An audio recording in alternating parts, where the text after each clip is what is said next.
Direction de la Suisse à présent avec du nouveau dans l'enquête sur l'incendie meurtrier de Crans-Montana le soir du Nouvel An. 4 nouvelles personnes sont convoquées avec le statut de prévenu et parmi elles Patrick Clivat, l'actuel responsable politique du service de sécurité de la commune. On retrouve en direct de Genève notre correspondant Michel Cerutti. Bonsoir Michel. On a l'impression que ça s'accélère cette semaine. On va de rebondissement en rebondissement. Bonsoir Mohamed. Effectivement, des rebondissements pour l'accélération. On verra ça à la fin de ce que j'ai à vous dire. Effectivement, donc le nombre de prévenus aujourd'hui est de 13. Il augmente de 4, avec bien sûr comme prévenus, comme inculpés principaux, le couple Moretti.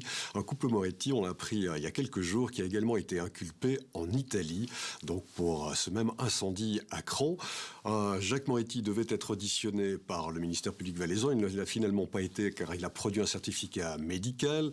Un couple Moretti aussi pour lequel la justice suisse avait demandé la saisie de ses biens en France et la justice française a rejeté cette demande au motif que les biens des Moretti en France ne sont pas directement liés au drame suisse. Et puis au chapitre de la justice suisse, il y a également une demande de récusation des procureurs actuels de la part de certains avocats, des parties plaignantes. La justice valaisanne a tranché. Non, les procureurs resteront en place. Il n'y aura pas des procureurs extraordinaires.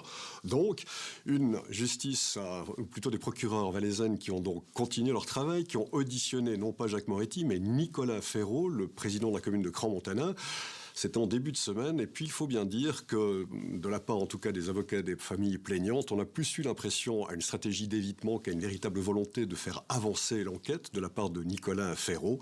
Nicolas Ferraud aussi qui a surpris beaucoup de monde en rendant visite par 2 fois à l'ancien chargé de sécurité de la commune de Crans-Montana, alors que ce dernier aussi allait être auditionné, ce qui alimente désormais des soupçons de connivence, voire de collusion. Bref, on l'entend aujourd'hui, il y a passablement de choses qui se déroulent, il y a des surprises, il y a effectivement des rebondissements, il y a un élargissement des inculpations, il y a une internationalisation désormais de l'affaire, mais pour autant, on n'a pas l'impression que les choses avancent beaucoup plus vite et de façon beaucoup plus claire, ce qui évidemment suscite l'indignation des avocats et des familles des victimes. Michel Cerutti en direct de Genève pour TV5 Monde. Merci beaucoup Michel pour ces précisions sur cette enquête.